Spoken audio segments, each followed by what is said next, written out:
Um, Thank you, Tejala, and all your friends, all the participants. Um, Today, I came to realize that we have a good slot of time, 2 hours from 3 to 5, and so yesterday I was informing Tejala that if we could do a little bit more of the question answers because many of the participants they're new and they learn more from question answers than the one-way monologue talk. And then today I came to discover that parties are labs on my side that I just flow with the timetable given by the secretary. Yeah, I just flow with him. I don't know where I'm going, and I just flow. Wherever he asks me to go, I go. Yeah, the this is a little hectic, and then when I'm actually there, then I realize that why not we make the most of our time together. And today, luckily, we have 2 hours, solid 2 hours, and hopefully we will. I'll stop by like 1.5 hours, and then half hours we will leave for question answers, and then after that we have another class. There's two classes after that. Yeah. Okay. Um, so with this in mind, should you have questions? Particularly, I would say that if those of you who are meeting me for the first time and you have some questions, just feel free. It doesn't mean that I have all answers. The point is that this question must be brought up, and then the people should hear these questions. And don't think that the question is small. In fact, the somebody who comes with a question from the heart. So these people will evolve. If you come with questions from somewhere in the air, which you heard from someone, and not really your question, you brought it out there, it not really help you to grow as much. Whereas if a question comes from within you, even though you think that can be a very trivial question, this is this is from where one can grow. This is the indication of the first warmth, the heat of the fire of the wisdom. Okay, so this is what we're going to do. And in fact, I would say that in case if amongst the newcomers or anybody else you have some questions, feel free to ask me. And meanwhile, particularly those of you who are with me for almost like every day, right? So those of you, I request you to hold your question for some time. Let others give chance to others. And in case if others don't ask questions, then you can bring up your questions. I know that even those people who are with me almost every day on the screen, you have a lot more questions. I know that, but then because this is the one opportunity, or for me, not necessarily for you to learn from me, but for me to hear from you. So therefore, let us see that as the opportunities be given to the people who are newcomers. Okay. Having said this, yesterday where we left was that what exactly is that mechanism which can really help us, each one of us, to unfold our true nature. Our true nature meaning, to awaken the seed of perfection, where each one of us, you, me, and your near and dear ones, and you or say some of you have some of your relatives, your husbands, your wives, your children, your parents in a very difficult shape, difficult situation, and some into addiction, some into they say some kind of problem in one way or the other, some problem there, and then you really want to help. So we see that this is the path meaning this is the healing factor, this is the panacea to heal a problem, and we don't have to believe in it, and don't expect that this healing system I must teach everybody, right? No, I say it depends on the situation. So the fact that you practice it and you feel it, you transform yourself, make sure that some degree of transformation takes place within you. When some degree of the transformation takes place within you, then people around you, they are watching you, they're observing you, they are imbibing what you are transmitting. So, for example, I say, "Good morning, how are you?" Say that the other person feels a little hurt. Whereas because of this, like these teachings on compassion, on wisdom, and so forth, and even your tone of your greetings become more gentle. "Good morning, how are you? I'm so glad that you look so glowing," right? And look at the peace the other person defines. So this transformation you see in yourself and other people, they see in you.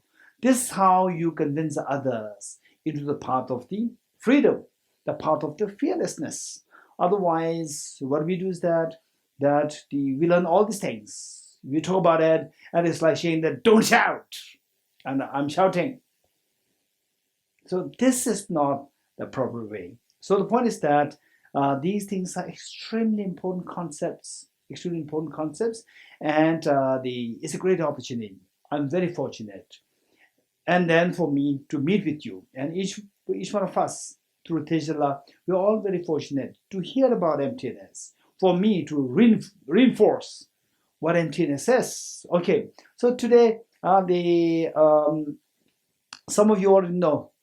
Some of you already know the secret of my teaching, and the others who are new to this, you have to maintain confidentiality of this teaching.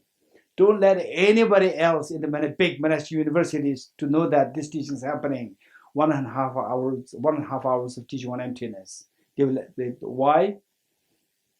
Because these people will ask you, "Oh, you learn about emptiness." They will have such a respect to you. They will say, "How many years you studied? 20 years, 30 years?" You will say, "No, must be 5 years. No. 1 year? No. Then 1 month? No. 1 day? No. Then what? 1.5 hours." Okay. So what I'm saying is that partly this I'm joking. So the jokes aside, the point is that don't expect to get emptiness within 1.5 hours.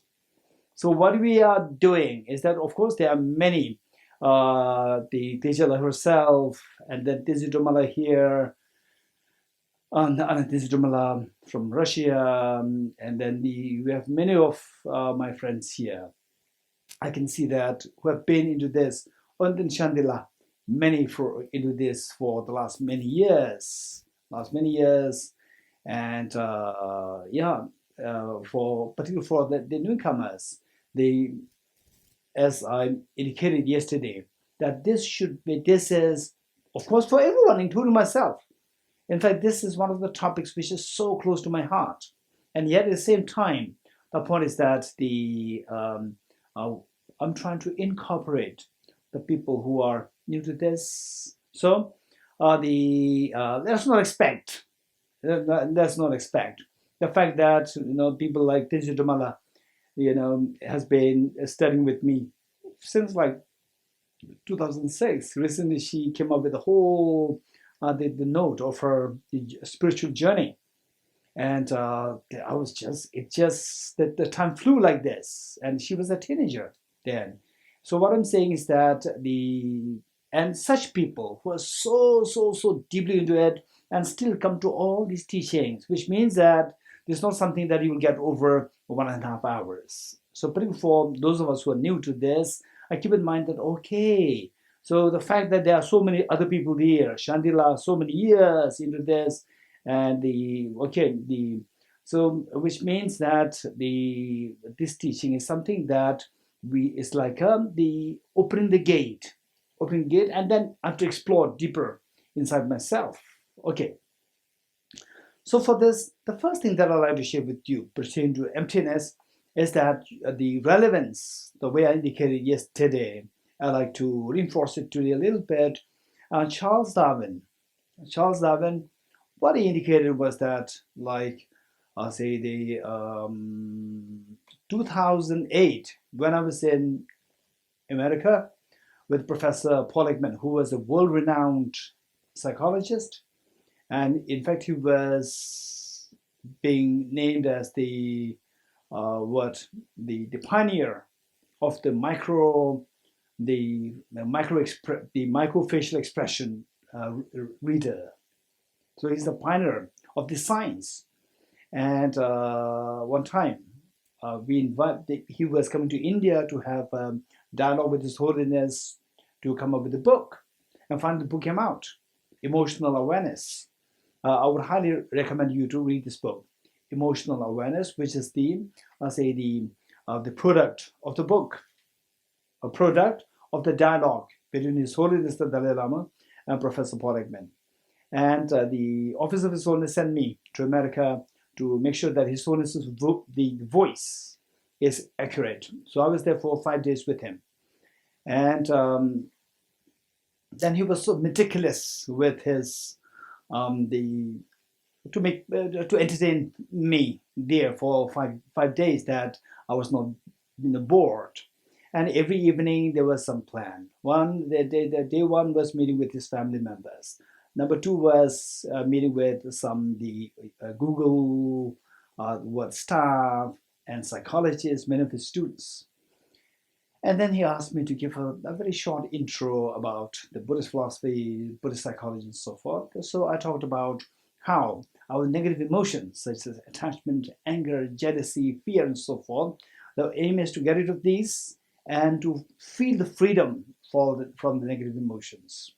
And then one lady psychologist, she raised her hand and said that, but this is not possible to get rid of the emotions. You call it negative, but then these emotions, you cannot really get rid of these emotions because these are evolutionary gifts. These are evolutionary instincts. We cannot really get rid of these because we survive. For us to survive, we need the conducive factors. For us to survive, we need to get rid of the unconducive factors.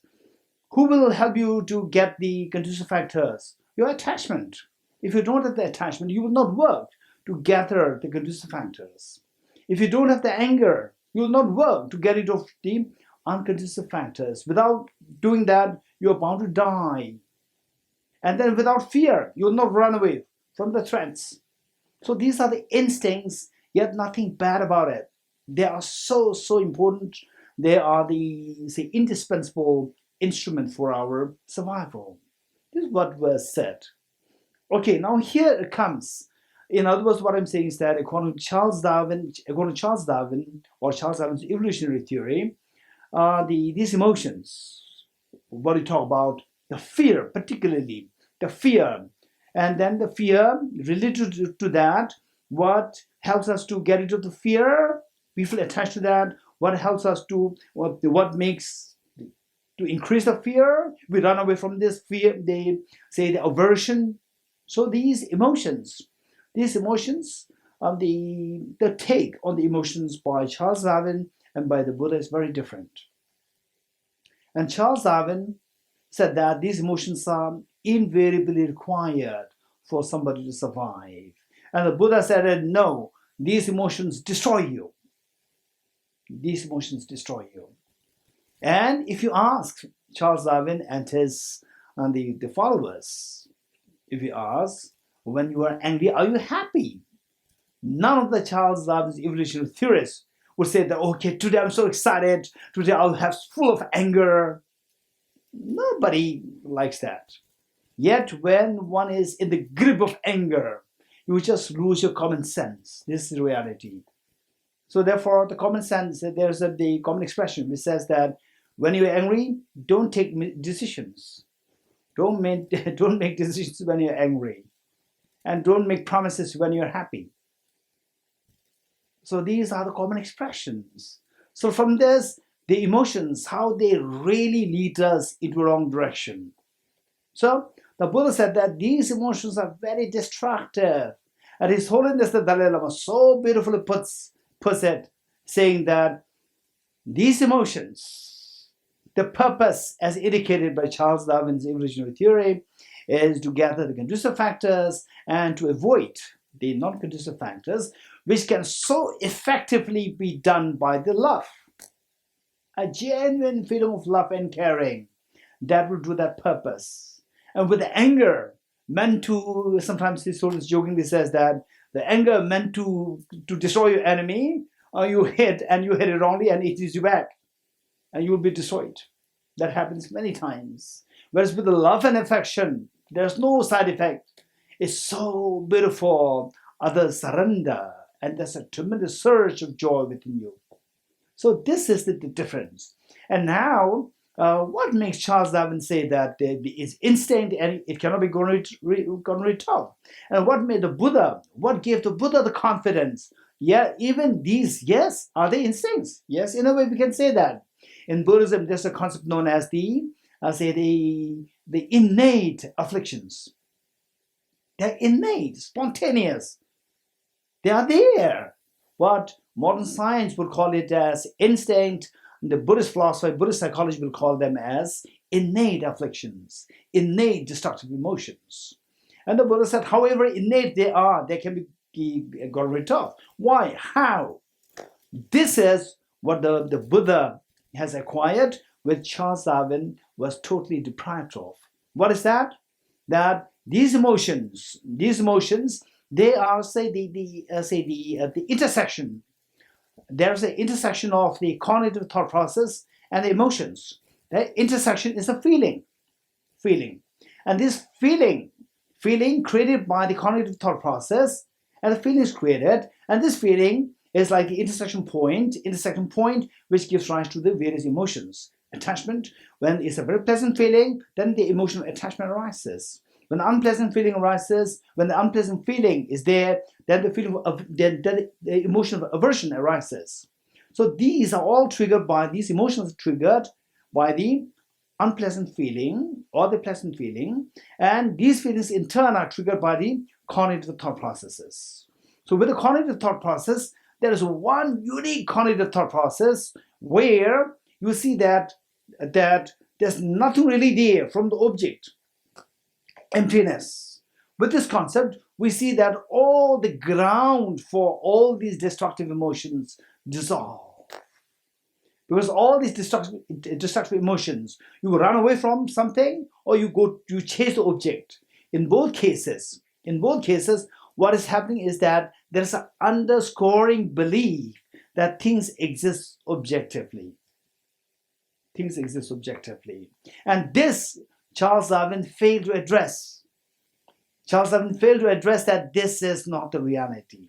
Whereas the Buddha 2,500 years ago, way before Charles Darwin came on this earth, the Buddha indicated that all these destructive emotions, underscoring all these, is the ignorance which believes that things exist from the object. The way you believe the dream is real from the object. The moment you wake up from the dream, all the fears and the emotions related to the dream, they all dissolve the moment you wake up. This is the greatest of the freedom. Where you are not being affected by the dream contents anymore.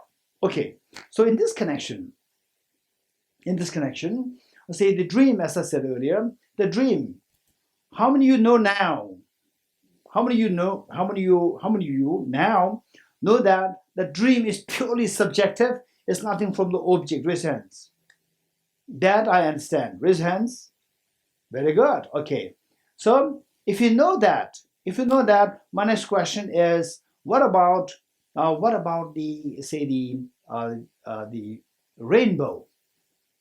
Rainbow is subjective or objective? Raise hands. Anybody? Okay, rainbow is complicated. Mirage. Objective, subjective, raise hands. Okay, how many of you say that is objective? Raise hands. Or how many say it's subjective? Raise hands. Mirage is subjective. It's all purely made by your mind. When you look at it, you see the so real as water, but in actuality, it is just the fact that it appears as water was simply my mental creation, mental exaggeration. From the object, there's nothing, there's a water. Okay, that's good. What about What about rainbow? Okay, rainbow. We see. Okay, now some of you might be understanding what I'm trying to, where I'm trying to take you to. In fact, say from the very simple insight in the dream as coming from my mind to the mirage, which is more seen during the waking state, and then going through the rainbow, right? You go like this, we gradually unfolding happens, gradually. It is like they say the peeling the onion, one layer after layer. So this is what happens. This is what is known as the evolving. Somebody becoming evolved. Okay, this is how we are expected to do. Then the next point is, okay, let's say that the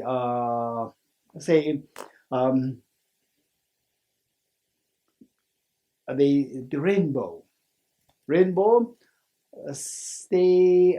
You cannot say that it's purely coming from my mind, and you cannot, because you can take a photograph of the rainbows. If it's not there from the object, then how can it come to the, with hallucination, we cannot take a photograph of the hallucination. The dream, we cannot take the photograph of the dream. And the mirage, it's okay. Perhaps the photographers, the experts, photography experts, they can tell us whether you can catch the mirage. Okay, so we see that there are things purely coming from my mind which you are so aware of, to becoming subtler, seemingly more and more from the object. Okay. Now my question is that, okay, what is my left hand?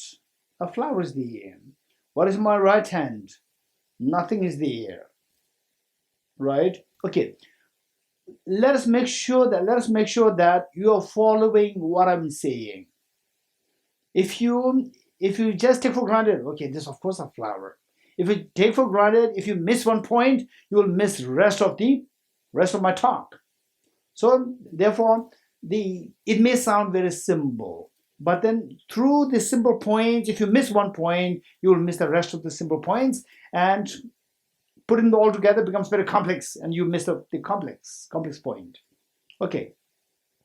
So in my left hand is a flower. In my right hand is nothing there. Okay. If I asked you to imagine, okay, this is what is let's say a rose flower, a beautiful rose flower. Imagine blue tulip flowers in my right hand. If I ask you what is the difference between these two, one is a rose flower in my left hand, and the other one is the imaginary blue tulips. Given that we don't have time, so many of the question answers I'm doing by myself. Actually, you should be actually involved in it. So what is my left hand is the pink rose flowers, and what is my right hand is the imaginary blue tulip flowers. What's the difference between these two? Anybody? Very quick.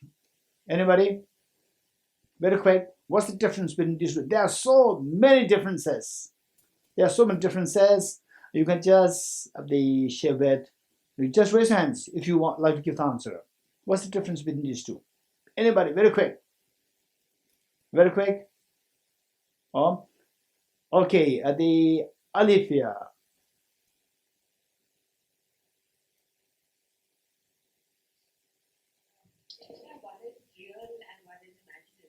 One is real, one is imaginary. Very good.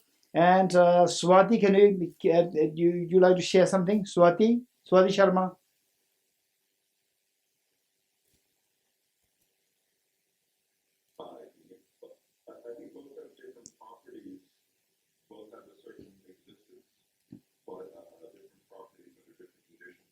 Okay, good. So the two have different properties under different conditions. Okay, anybody else? And it's not that one is correct, one is wrong. Okay, Kim Louis.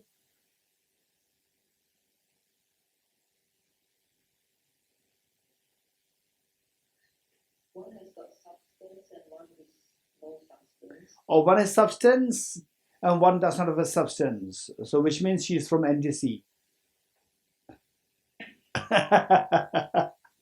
Okay, that's true. One is substance there. One doesn't just imagine that it does not have a substance.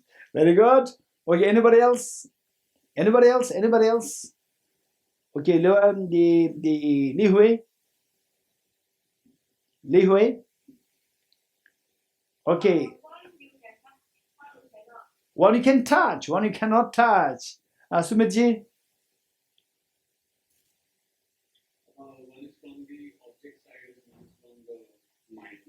One is from the object side and one is from the subject side. One is the objective and the other one is subjective. Okay, Shruti.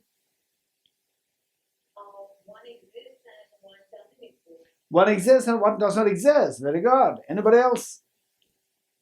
Okay, last one. One is a projection from the mind. The other is what you can see from your eye function. Okay, so one is there from the object without being projected by your mind, but the imaginary flower is purely projection of your mind. Very good. Okay, thank you all. Thank you all. From these many answers, substance, no substance. One is real, one is not real. These two differ in properties, and the one is objective, one is subjective. Subjective. All these will take us to understand that there's something coming from the object. Something comes from the object is a substance, and the other comes from your mind, from the subject. So one is objective, one is subjective. So this vocabulary we are going to learn here.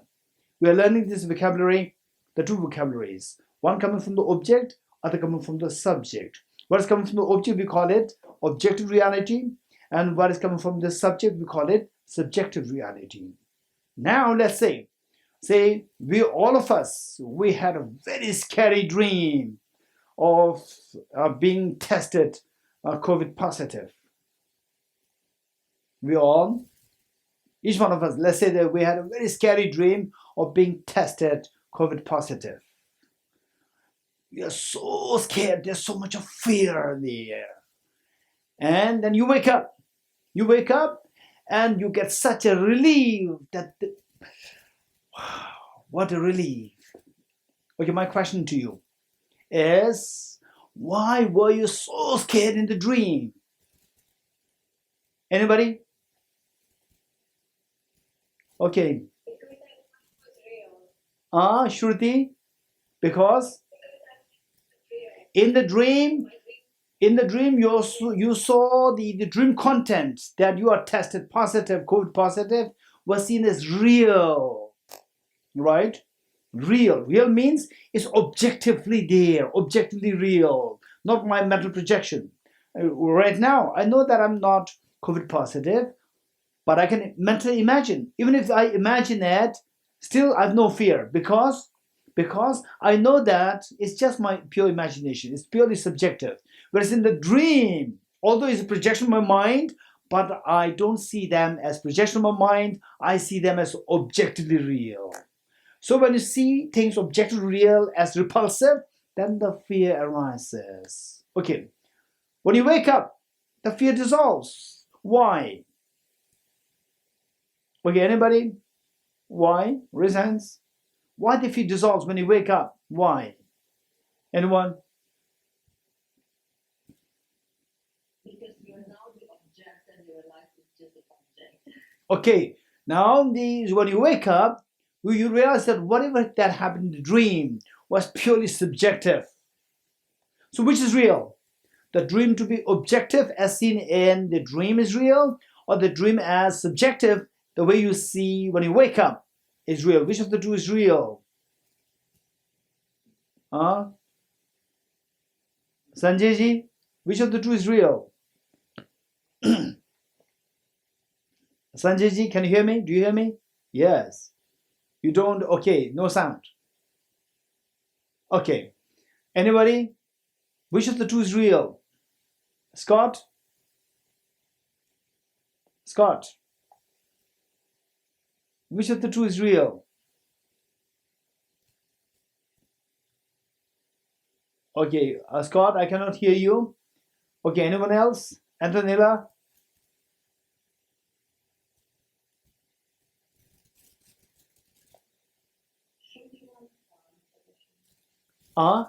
Shuritiwan. Okay, Antonella. Antonella, unmute. Yes. Yes, yes, we can hear you. When you wake up, it's real. Okay, anyone else? Antonella, when you wake up, it's real. Okay. Yes. Yes, tell me.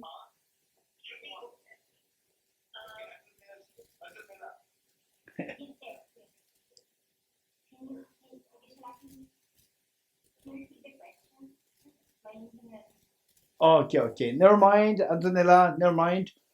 Okay. So the all of us, we know the answer, the way what Scott answered, that what the realization that came to your mind when you wake up to see the dream.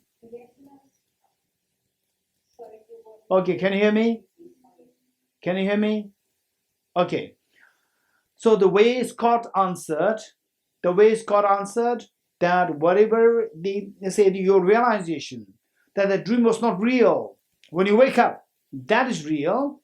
Your thought that the dream as real in the dream was deceptive. This is, how many agree with Scott? Raise hands. Okay, very good. So from this, what we're learning is that when we see things as subjective. So when if I say that, okay, this flower, if it is lying next to you, and then I take it, oh, this is mine. When I say this is mine, it is a nice way of saying it is not yours. If I say it's not yours, it's so offensive. Where I say, oh, it's mine, right? It's a nice way of saying it's not yours. Likewise, when we say that the dream is subjective, it is a nice way of saying it is not objective. It is empty of being objective. How many agree with me? Raise hands. Very good. So something existing subjectively is synonymous with something being empty of objective reality. These two are synonymous. How many agree with me? Raise hands. Okay. Now, my next question to you is okay, here. Okay, what are you seeing? Christian Co, what are you seeing?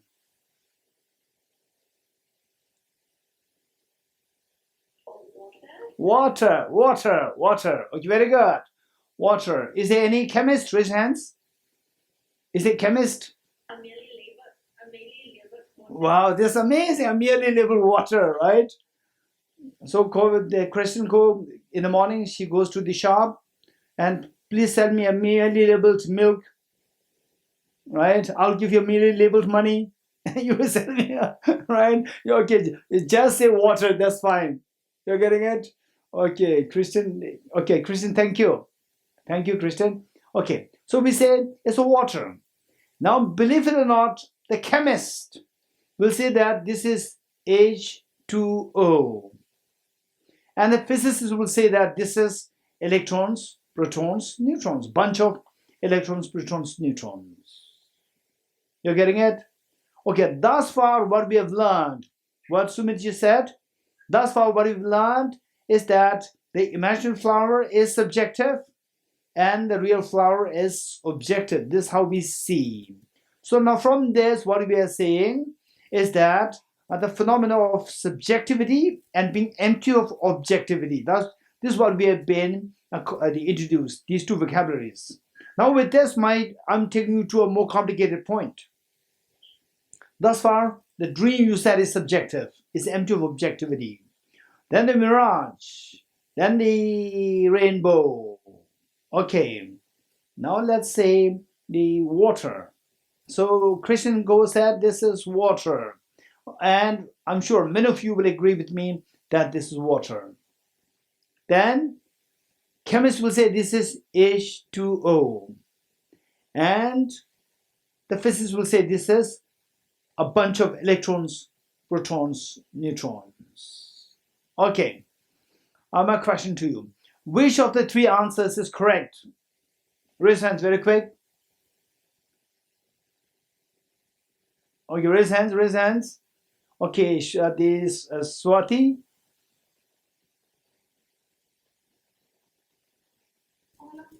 All of them are correct. And Alifia?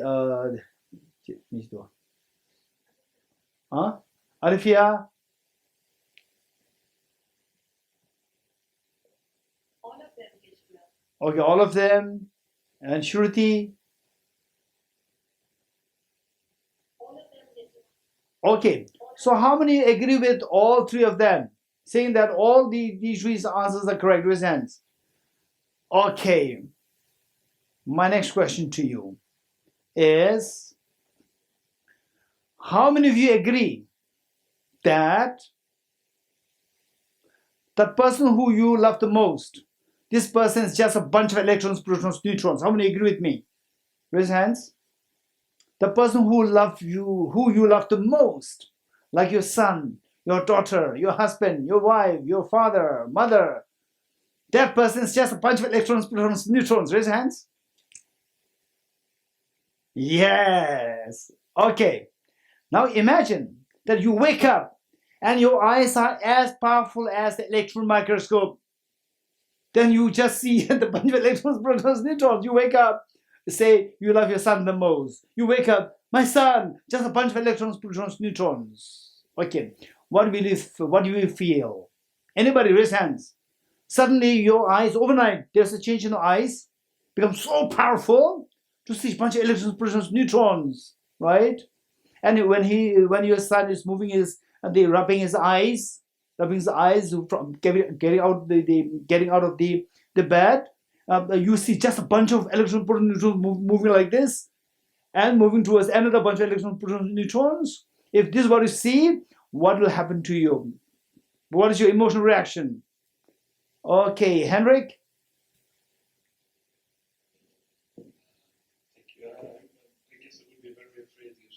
Exactly, it's very scary, very scary. So don't just quickly say that all three are correct. You're getting it?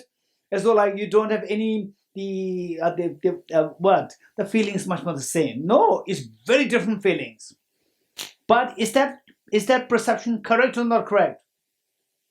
Seeing a bunch of atoms getting up from the bunch of atoms as a bed, bunch of atoms as a sun getting up. Okay, is that correct or not correct? Correct perception or not correct perception? Shandila?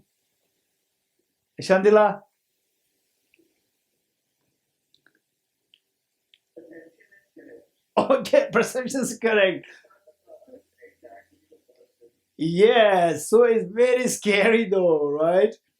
If you want to enjoy seeing that bunch of atoms as a sun, what will you do? Remove the electron, the what is that? What is that? Remove the eyes with electron microscope and replace with the naked eyes. Then you will see your sun. Right? Okay. So the point is that look, that you are seeing three different things. The same object. The same object is seen in three different ways. Right? And you said all three are correct. Right? All three are correct. My question to you, to make it very simple, let's say that you look at it through your naked eyes. You see there's water. Now you look at it how the physicist looks at it. You will see there's a bunch of electrons, protons, neutrons. When you see a bunch of electrons, protons, neutrons, do you see water? This is my question. Raise hands, anybody? Okay, Miko. No, you will not see. You will not see water there. You will just see electrons, protons, neutrons. Right? Likewise, your son, your daughter, your mom, your dad. Oh, this is my mom. But if you put on the electron microscope as your eyes, you will see a bunch of atoms there. Your mom is not there. Your son is not there. It's very scary. Okay, do you all get something out of this? It's quite scary, the way Henrik said. Do you feel that, oh, that experience could be really scary? Raise hands. Okay. Yes, the answer is very true. It's very scary. It's very scary. And Niels Bohr,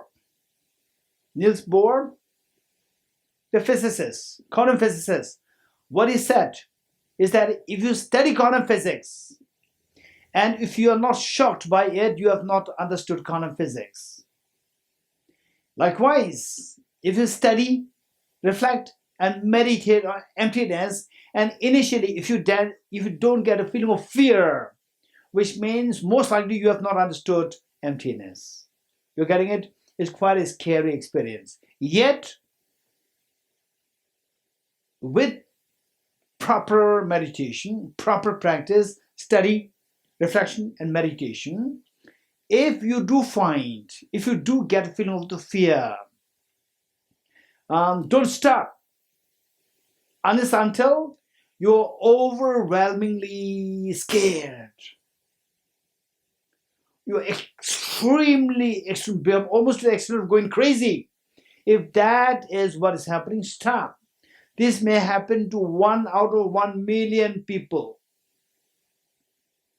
It may happen to 1 out of 1 million people. Most likely you are not the unfortunate one. Don't worry. You're getting it? So if a little fear is there, it's fine. It's good indication that you're getting somewhere. Now, with the proper study, proper reflection, proper meditation, extensive studies, over time, this fear will be replaced by tremendous, incredibly profound tranquility. Very profound serenity of your mind, which you never experienced before. You think that at the moment, your mind is very peaceful. No, I can guarantee that if for you to come to this class is for the purpose of getting some understanding of emptiness. If this is the purpose, not to check on me, right? If you realize emptiness and still you come here, which means that you came to check whether how good I'm teaching or what is the level of my understanding of emptiness. Otherwise, if there is no intention, for sure, there's a disturbance within you. What I'm saying is that if you don't have the realization of the emptiness, everyone has some degree of mental disturbance happening 24/7. This is happening. When you get how do you know that? When you get a glimpse of emptiness, the first time you get this experience, you will feel something extraordinarily blissful, extraordinarily peaceful, which you have never experienced before. From this, you will realize that thus far, if not from my past lives, at least from this time, since the birth till today, my mind, there was constant disturbance there. Okay, so with this, the point is, going back to the point, is that this glass of water, when you look at it through our naked eyes, we see this water. When you look at it, the same object, you look at it through electron microscope, you just see a bunch of atoms. And the way the Miko said that, where's the water? There's no water. You do not see the water. Just as if you want to enjoy the forest, if you want to enjoy the view of the forest, go from distance, look at it from distance. If you're in the forest, you will not see the forest, you will see the individual trees. If you want to see the forest as a collection, you go from distance to look at it, you will see the forest. If you want to see the planet Earth so beautiful, go away from planet Earth, go to the moon, From outside, you look at it, it's so beautiful, glowing, beauty, blue-colored planet. And if you want to come in to see the blue, you will never see this blue. It's very scary. COVID is there, and tsunami is there. All terrible things are there. But if you don't want to see these things, only see the blue part, very beautiful ball, like what is that? The ball, tiny, small ball, beautiful ball. Stay away from it. Stay away. You enjoy it. Okay, likewise, if you want to enjoy this as water, look at it with your naked eyes, very gross naked eyes. And if you want to see it more closely, then you use electron microscope, you will not enjoy the water. You will not even see water. What is not there. Okay, if you want to enjoy the rainbow, don't go too close to the rainbow, stay away. If you go close to the rainbow will disappear. If you imagine that you are seeing a rainbow from 1 kilometer distance. A young child is with you, age 3, 4. The child will say, please take me there. Okay, how many will take the child there? Raise hands. How many will not take the child there? Raise hands. Okay. If you take the child there, you're also a small child. If you take the child there, you're also a small child. Because you think that by going closer, you will see the rainbow. On the contrary, if you go closer to the rainbow will disappear. This is reality. Which means that the object, the way we see the object as objectively, this flower, and an imaginary flower, the flower in the left hand, what we call is objective reality, which means that you go closer, you will see the object. And the imaginary flower, you go closer, you will not see it. It's just what comes to your mind, that's it. Stay there. Don't go towards the object. Go towards the object, you will not find, because it does not exist objectively. So this should take us to the incredibly precious teaching of Arya Nagarjuna, the 1st century AD, incredibly great teacher, revered as the second Buddha in the Mahayana tradition. What he said was that if the mirage, okay, imagine that I'm 1 kilometer away from you, and you see me in water. Okay, my question to you is how will you evaluate that I'm in real water, or what you are seeing is just a mirage? How will you evaluate? Anybody, raise hands. Just speak your mind. Speak your mind. Okay, the Swati Sharma. I'm sure by its properties and its effects on other things. Okay, the properties like what? Like its wetness and its effects. No, you are 1 kilometer away from me. How will you check the wetness? Oh. Spectral analysis. Okay, thank you. Henrik? I will get closer, basically. Okay, good. Yes, come closer. Okay, to evaluate if it is real water or just imaginary, just a mirage, which my mind is creating. To evaluate that, come closer to us where you are seeing this mirage from. Come closer to us that object. Coming closer, you see there is no wetness there. There's no wetness there. Nothing's wet. It's so dry. You can prove that what I earlier saw was simply projection of my own mind. It's purely subjective. How many agree with me? Raise hands. Very good. Okay. Now, if this object, what we call as water, if this object, okay, my question to you, okay, how many you see this? How many you see this as water? Raise hands. Very good. How many you see this as objectively a water? Water there from the object. Raise hands. Very good. Okay. Now, how many believe that it exists as a water from the object? Objective water. How many believe in this? Raise hands. Of course. right? The fact that this emotional stir happening is a guarantee that we believe in this. Okay, now the point is this water, you see it as the water from the object, How do we evaluate that? The way Hendrik said, we go closer to this object. Going closer to the object, how can we go closer to this object? Somehow there should be the agent, the mind, which should see a cognitive thought process, which should see by going closer. So this, for us, is eye consciousness. And eye consciousness is very gross. So which is a better equipment to go closer, to see closer? Naked eye consciousness, naked eyes, or the electron microscope? Which is the better equipment to see things more closely? Anybody? Raise hands. Anybody? Anybody? Okay. Anybody? Sanjay ji.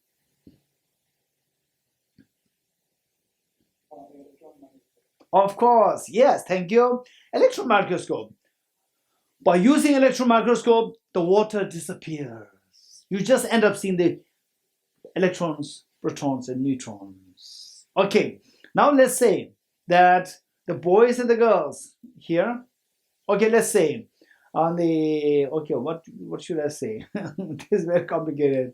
Okay. Let's say let's see who are the 20 and below and 21 and above. 20 and below, they look at this through electron. They look at through the naked eyes. They see water. Is there anybody who's 20 and below? No one. Okay, let's say anybody from the 30 and below. Raise hands. Of course, there are many I know. No one. That's interesting. Okay. Okay. What should I say now? Okay, let's say.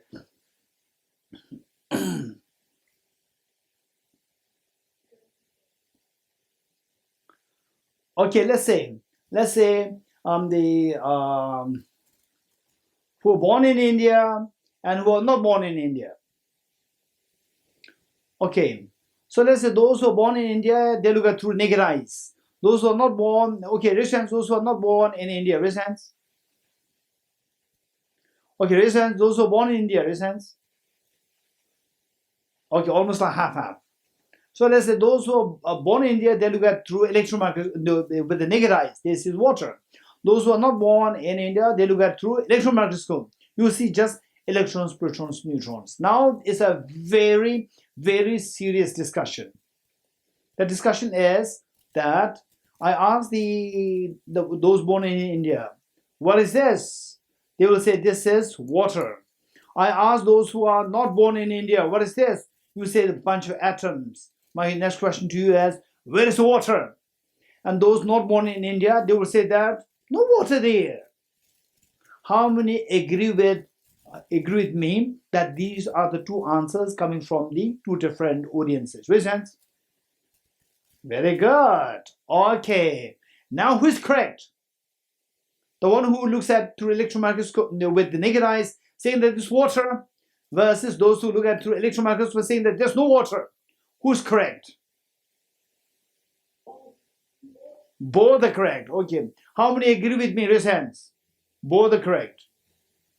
Okay, now look. Now this is a very, very, very serious question. Okay, Scott, yes?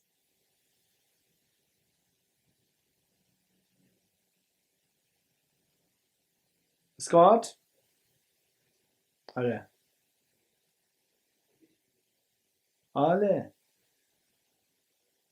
Okay. Okay, good. Now, what we do is that this is a very serious question. If I ask you, is there water? Is this water or no water? What's the answer? What's the answer? My question is, Is this water or this is not water? What's the answer? Okay, good. Okay, raise hands. Anybody who likes to give the answer? It's a very serious question. Anyone? Okay, the Swati Sharma, gentlemen. I'm sorry. Would it depend on the measure? No, I'm not asking dependent on. I'm asking you as somebody not born in India. It is water. No, not born in India. You use electron microscope. You've forgotten what you are looking at. Okay, Mr. Swati. Okay. Okay. Anybody? Yes, the Kim Louis. We will see water if you are using your electron. I'm not asking. I'm not. Okay. Right. Okay. I'm asking you. I'm asking you who is not born in India. I'm asking you, what is this? Water or no water? No water. Okay, good. Because you are looking at it through electron microscope. Because you are looking at it, those who look at it through electron microscope, you see no water. This is not water. Those who look at it through the naked eyes, you will say this is water. Who is correct? And most of you said that both are correct. How can the same object be water as well as no water? This is the question. Okay, anybody who can give me an answer, I'll be very happy. Anybody? How can the same object be water as well as no water? Okay. Am I Dorji? Yes, I'm Dorji. Most of you know me. I'm Dorji. And if somebody says, no, you're not Dorji, something's wrong with you. Either you don't know me, or you have gone crazy. Particularly if Sumitji tells me, he knows me so well. And if he tells me that you are not Dorji, I would say something's wrong with you. Right? And then the Piali, if she says that, oh, you are not Dorji, right? Which means something's wrong with you. Okay. So what I'm saying is that the same person cannot be Dorji or not non-Dorji both. It cannot be possible, right? Likewise, the same object cannot be water as well as no water. It's not possible. But you said that both are correct. Both are correct means it's possible. So how would you give the answer? Anybody? Mui? Yes? Because I think study of that is always through conventional truth and alternate truth. Okay, so can you simplify this? You have gone into the, I'm asking how the computer works, and you've gone into the coatings. So as somebody like me have no exposure to the coatings. So the Moin, your answer is perfectly correct, but then people should get it easily. Okay, now Swati ji. Swati, tell me. Actually, it's like when we are able to make a perception of through our sensory organs, then we are putting a label on it. So when we are able to, through our sensory perception, able to see only a collection of the whole thing from far and it looks like water, then we are putting one label on it. But we are not able to do that when we are only perceiving the separate atoms. And then we can only call it because we only use labels in our language and conception. Okay. How many heard what Swati said? Raise hands. Okay, we all. And how many agree with what Swati said? Raise hands. Okay, seems like many of you agreed. Okay. In fact, if you have noticed, she was emphasizing so much on the perception. With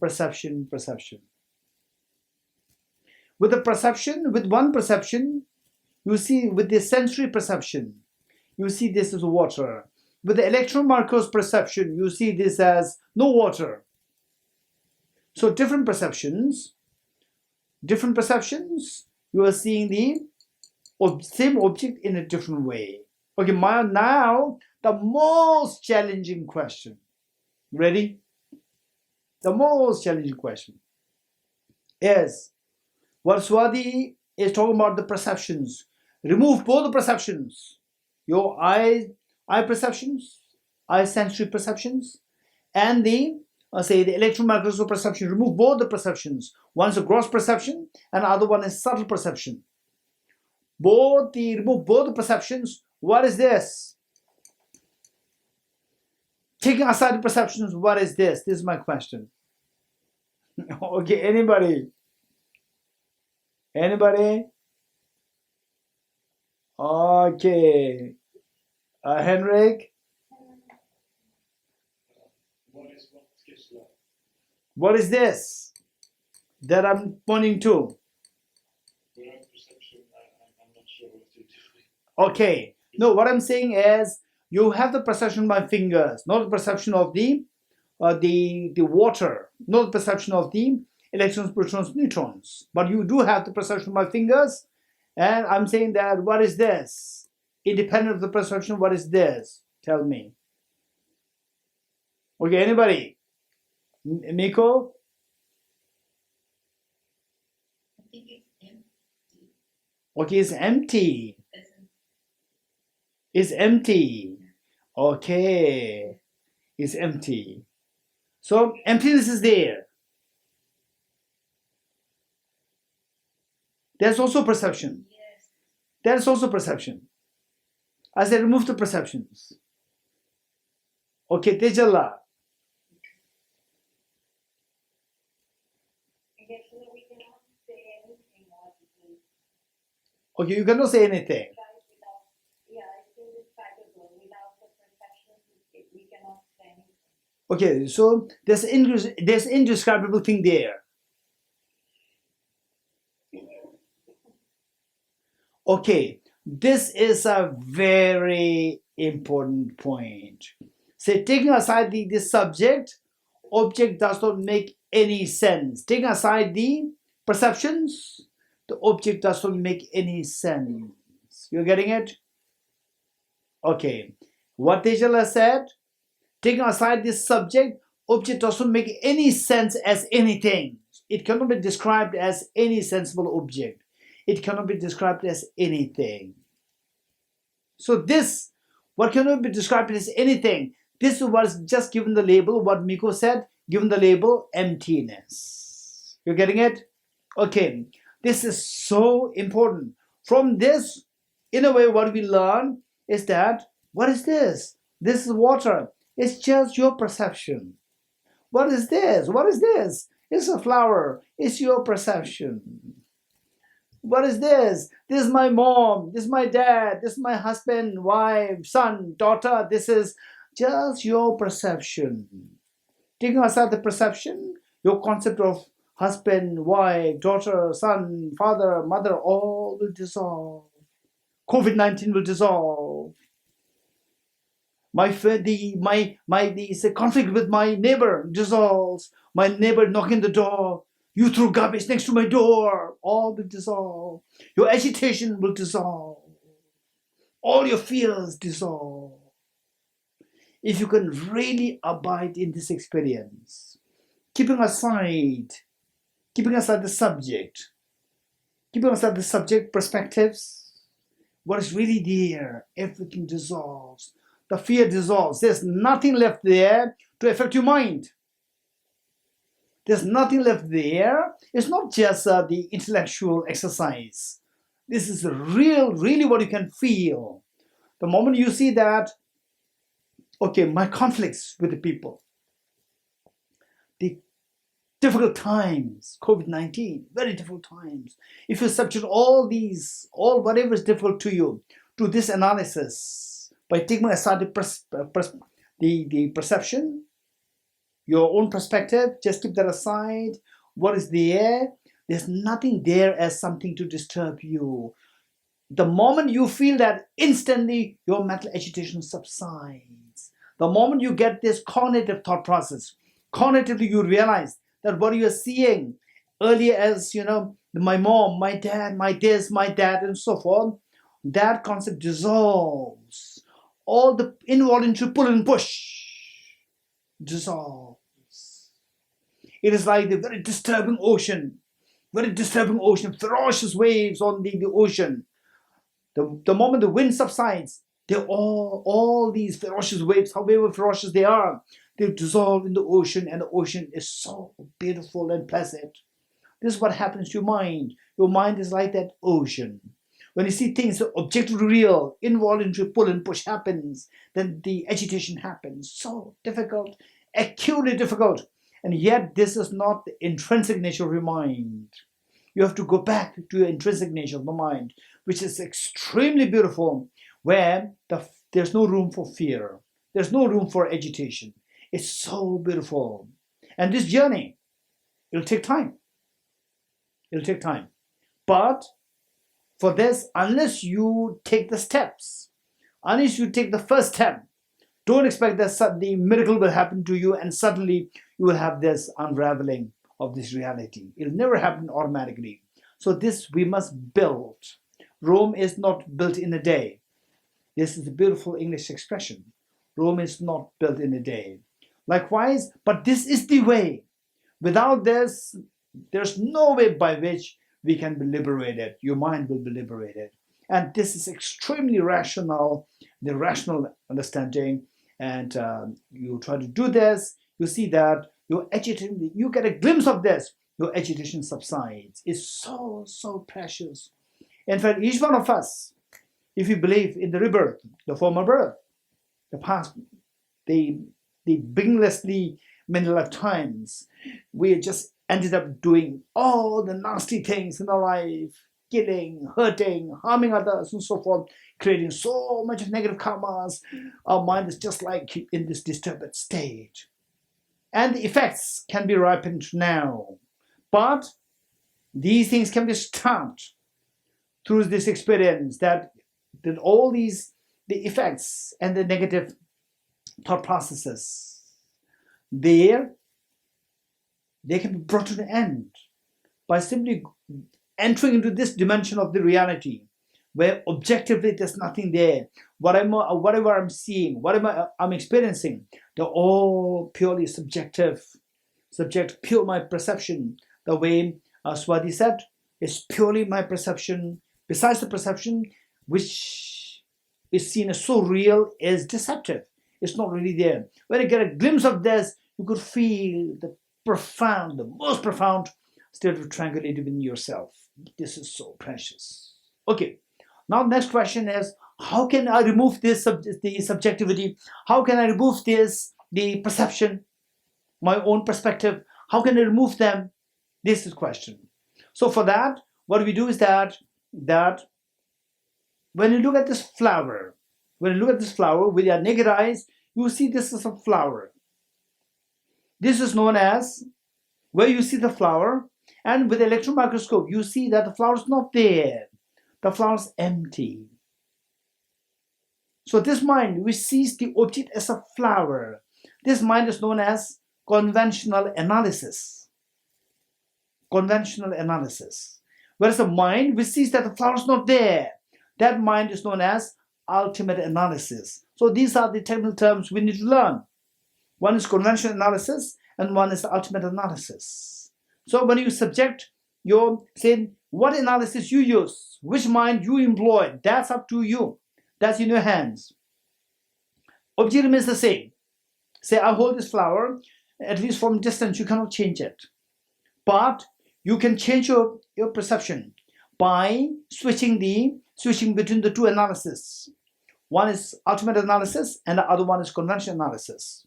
With the conventional analysis, you see the flower there.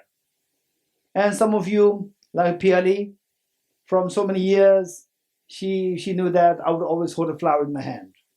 She knows that. Sumit knows that. Right? And whereas the newcomers, oh, it's cute. Right? He's holding a flower in his hand. It's cute. It's so nice for newcomers. So what I'm saying is that, okay, there's a flower there. This is where you employ your conventional analysis. Whereas if you employ the ultimate analysis, which goes to see what is objectively there, which Henrik said, as to evaluate if I'm in the water or what you're seeing is mirage. You have to come closer. So the mind which comes closer to the object is known as ultimate analysis, where the mind which looks at the object from distance is known as conventional analysis. So the same object can be seen by the conventional analysis and the ultimate analysis. If you want to enjoy this flower, this object as a flower, don't use the ultimate analysis, use the conventional analysis. But if you are fed up with this flower, there's no way by which you can remove it, then use the ultimate analysis. You see the emptiness of the flower, right?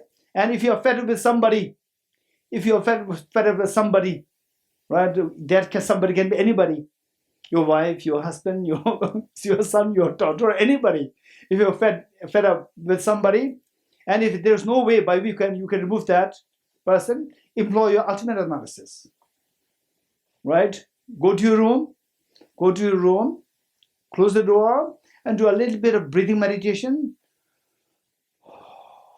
Just focus your mind on the breath for some time. Let this very gross agitation of the mind subside.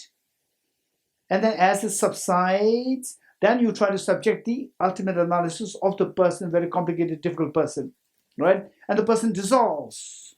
When the person dissolves, just see to the effect on your emotional world and to your physiological world.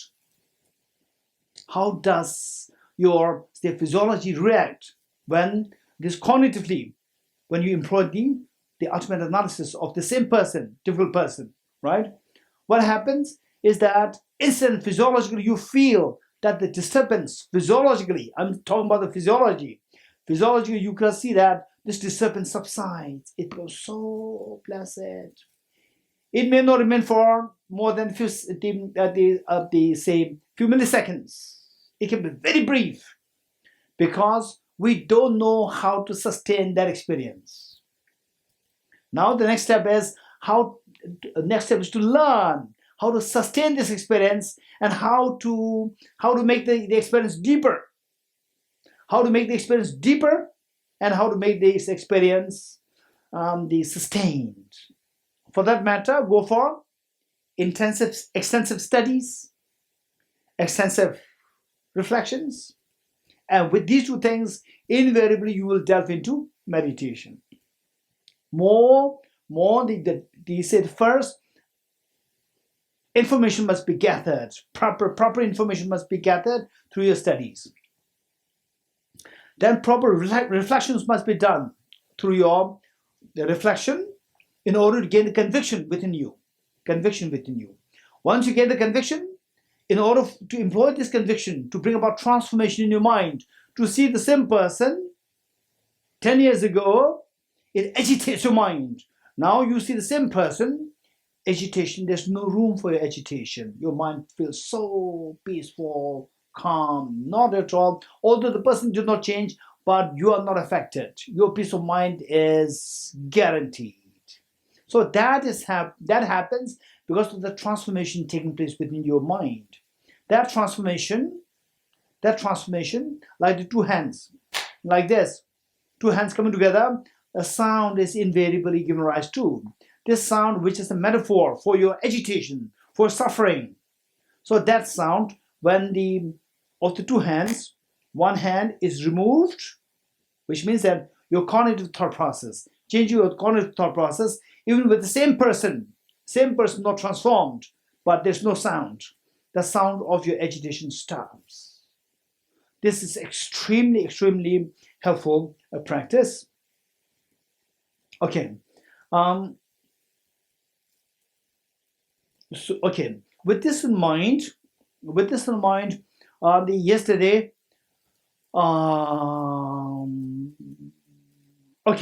this is a good time for Swati. Yes, you have a question?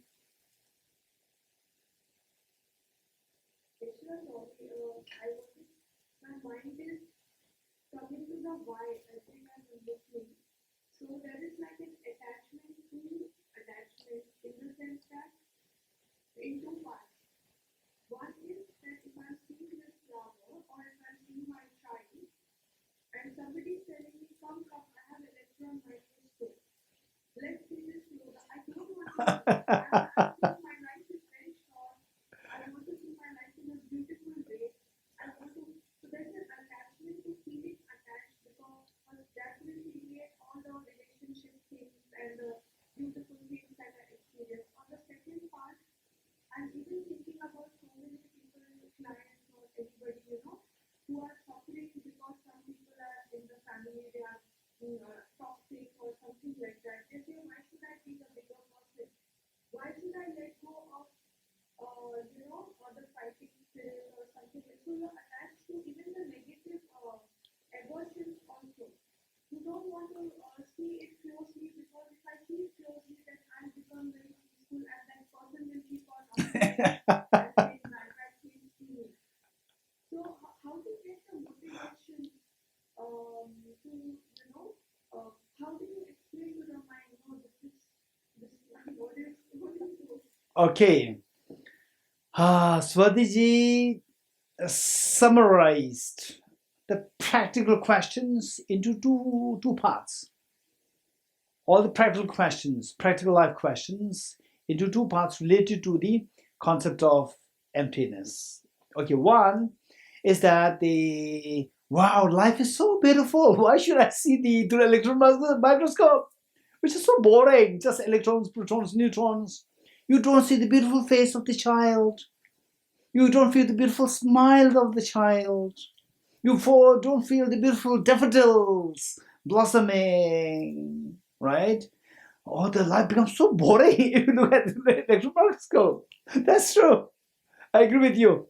Once what happened was that I was in the Institute of Buddhist Dialectics. I think that was the first year of my enrollment in the monastery, perhaps like 35 years ago. 1988, 89. How many years now? Sumidla, how many years now? 89, 92, like 31 years ago. Let's say 31 years ago, right? Say in the monastery, I was a new student, and then there was my roommate was from Singapore, and he was not really a student of the institute, but my teacher, the principal, he was a greater bodhisattva, right? Greater bodhisattva who really sees emptiness, extremely sharp intelligence, plus who really appreciates the aesthetics of the world. Swadhiji, don't worry. You have the best of the intelligence, the wisdom, and with this wisdom, you can appreciate the aesthetics, the emotions, even more profoundly. So he's the best example. So anybody who has some difficulty goes to him, he will give you some solution. And this monk from the Singapore, he somehow went to my teacher and said that I came from Singapore, I like to study the Tibetan language, and I don't have a place to stay. He said, don't worry, come to my institute and stay with this young monk. So he was with me. And then we were all learning about emptiness, everything's like dream, nothing's really there. And then the Dharamsala, as you know, I don't know how many of you know Dharamsala too well. Sumit knows. Okay. So Dharamsala, particularly in the month of, I think, like what? June, July, so foggy, wet, and gloomy, cold, rain, very gloomy form, like weeks and weeks, so gloomy. One day, the weather was so clear, beautiful sunshine, and my friend, the Singaporean monk, he opened the window, and he said, how can we say that this beautiful sunlight is empty of intrinsic reality? You're getting what he's saying? Is that, look, it's so real. How can we say that this is like illusion, this is like dream? It can't be. You're getting it? So anyway, what he's saying is that he's enjoying this beautiful the sunshine. And I don't want to look at this beautiful sunshine through electron microscope, right? This is Swati's worry, that she doesn't want to, she doesn't want to look at through electron microscope. Okay, so the point is that what you really want is you want the joy and the happiness by seeing the conventional reality, number one. And the conventional reality is not always the better flowers. It's not always the better flowers, right? Say people are together. Either they have to fight or they're so caring to each other. If they fight, there's always, every day you suffer hell if there's a fight every day. And if it is so close, again, the separation is there. This is reality. Nobody can stop that. And that separation is acutely painful. Acutely painful. Right? Okay. So look. So this, now the point is that what Swadish, what you're looking for is that you want to have the joy, the beauty of the conventionality. At the same time, the other people who say that, why should I be the weaker person? Why should I, look at things? Why should I compromise? Why others are not compromising? So I'll not compromise. So being attached to the evil. And then they say, oh no, those like you, being attached to the attachment, the beauty, right? So how to reconcile these? The point is, okay, how many agree with me?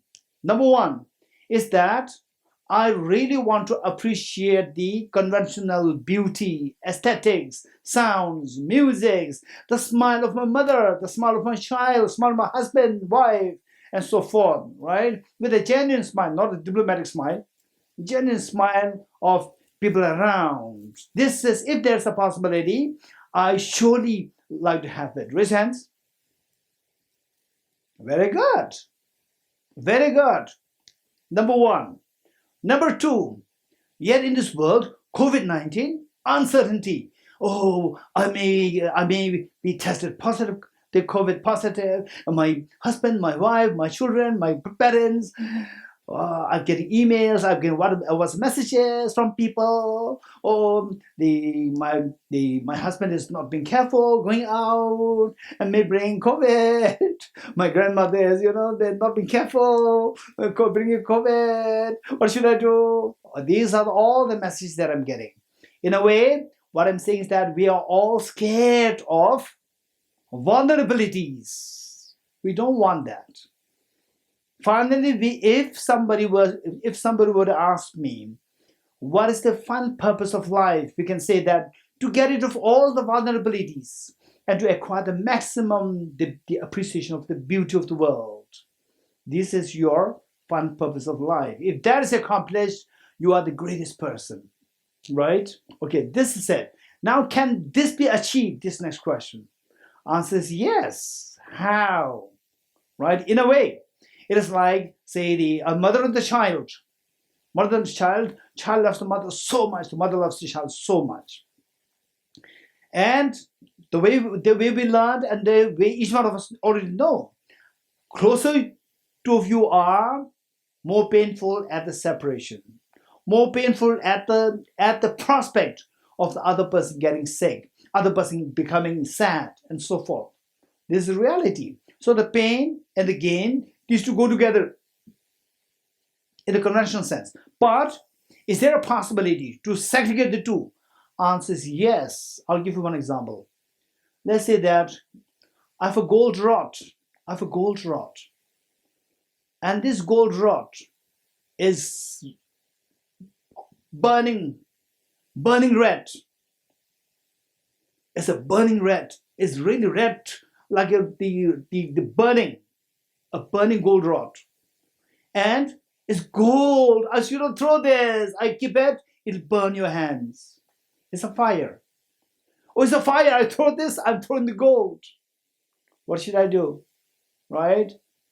So the wise people will dip this in the water, in the freezing water. in the cold water, the fire will die and the gold will not be lost. You will get the gold without the fire. Likewise, these two emotions coming together, the gold, the appreciation of the beauty of the world, and the pain of the separation, the pain of the undesirables coming together. These two, you must submerge this into the freezing water of the wisdom. And the beautiful example given by Aranagarjuna is like your clothes. Your clothes. Let's say that there is fireproof the fireproof cloth. Fireproof cloth which is dirty, soiled. What do? Very easy. You want the cloth, but you don't want the dirt. You don't want the soil. Just put in the fire. The fire will burn the soil and leave the cloth intact. So the fire is the example of the wisdom of the emptiness. Wisdom of the emptiness is given the metaphor of the fire, which burns the soil of the mental pains, which leave the cloth intact, the cloth of the happiness intact.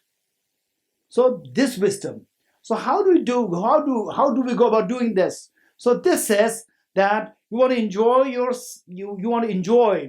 the beauty of the sun's smile, the beauty of the world. Yes, of course, enjoy this. How? Subject the object to conventional analysis. With the conventional analysis, you will enjoy the world. At the same time, let us not forget that the same object has the way the Moi said. Moi raised hand. The way Moi said, two truths of the same object. Say the same object displays two truths. One, conventional truth, which we can see through the conventional analysis, the beauty and so forth. At the same time, that is not going to be tainted, their appreciation is not tainted by the fear, by the pains. Is that this pain has the, okay, do you agree with me? When I say the pain is, there's involuntary, the mind will run away from it. So with this pain, there's the underscoring feeling that I should run away from it, which means there's something from which I can run away. I should run away. So there's something objectively there. So the pain, underscoring belief in the pain, is that the belief in objective existence. When you see things as objectively real, then it lays a ground for you to have the pain. Keep in mind that the same object can be seen from ultimate analysis. With the ultimate analysis, you know that the object does not exist objectively. So the room for the pain is removed, is dismantled. So the pain is gone, but the joy, the happiness, appreciation, all these things are there on the basis of the conventional analysis. And the pain is gone because of the ultimate analysis. Now, if you're able to conjoin the two things together, you will have the joy and happiness without the pain. This is so precious. So precious. Now, this conventional analysis, it has multiple ways to look at things.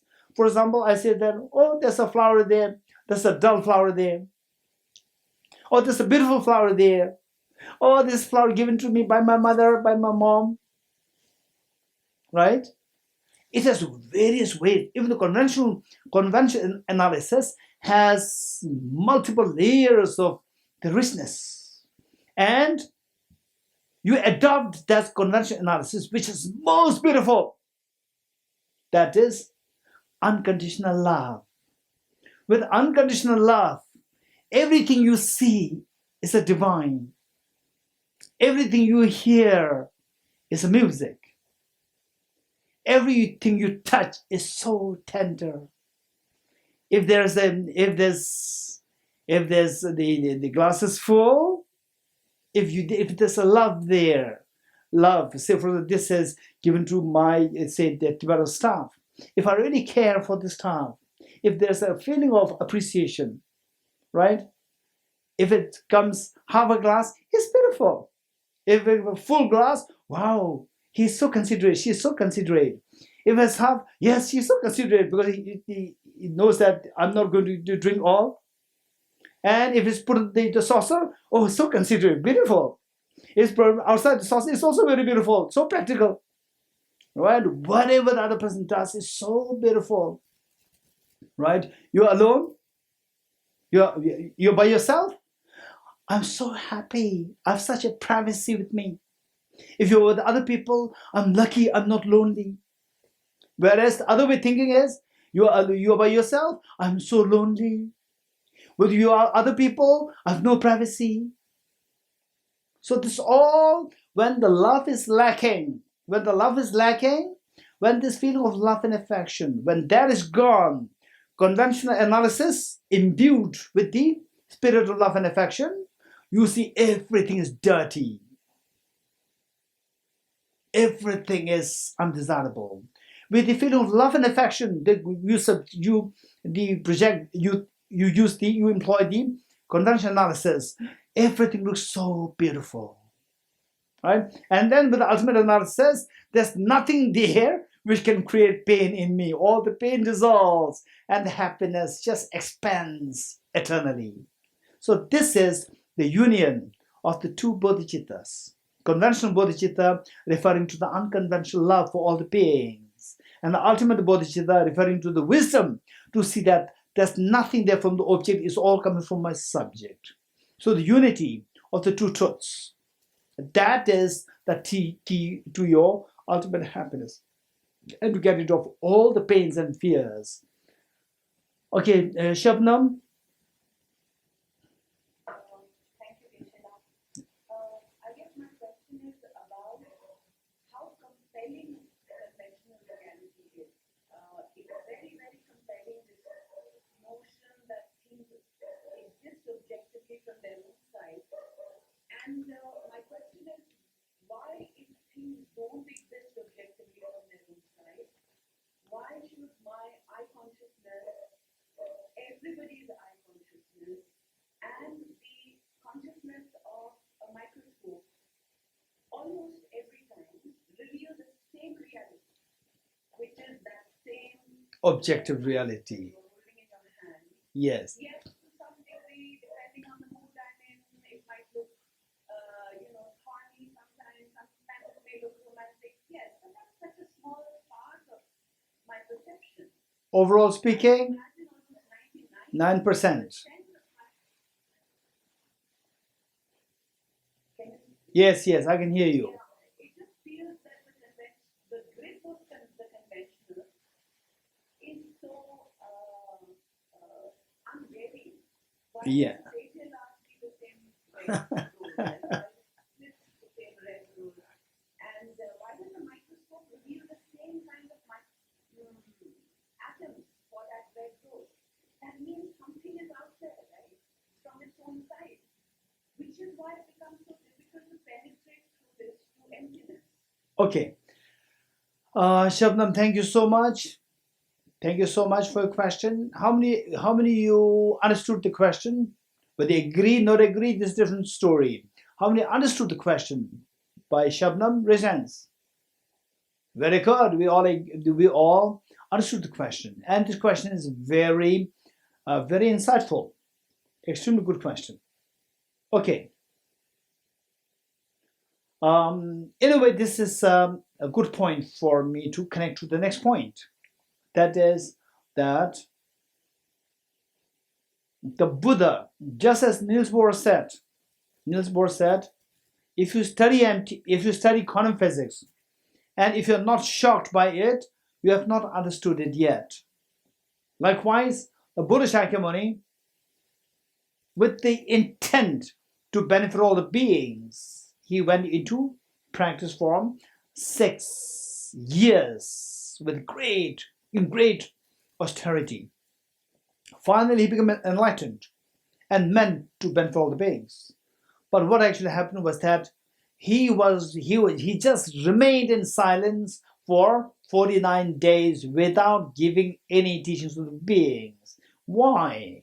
Because he was made a request by the kings of the divine beings, the god and goddesses, Indra, Brahma. They, through their clairvoyance, they could sense that Prince Siddhartha on the planet Earth achieved enlightenment under the Bodhi tree. But why he's not giving teachings to benefit the beings now? Remain silent for the last 49 days.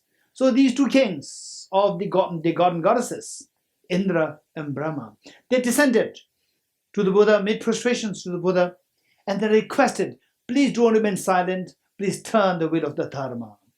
And the Buddha said one stanza. The reality that I've discovered is so profound, is so peaceful, elaborately free, clear-light, non-composite. Such is the nectar-like reality I've discovered.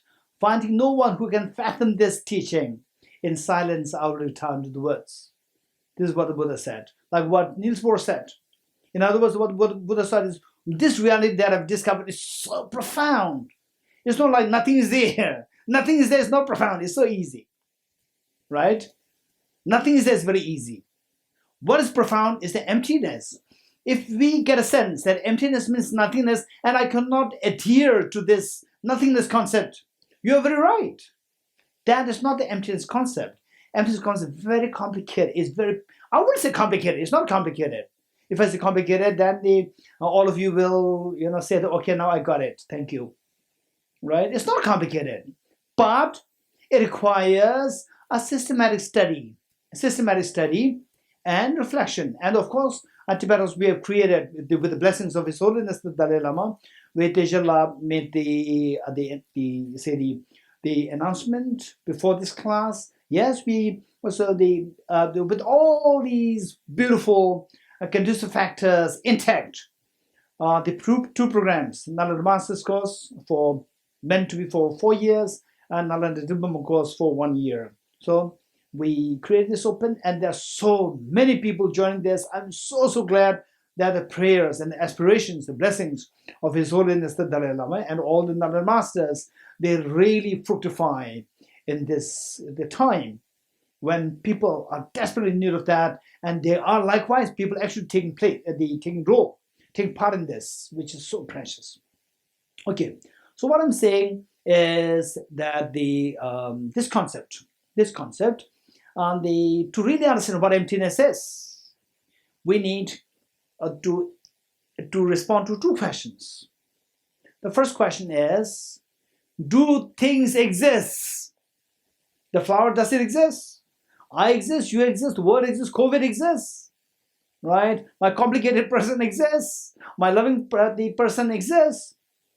If the answer is no, you fall into nihilism. This is not emptiness. Answer should be that yes, everything exists.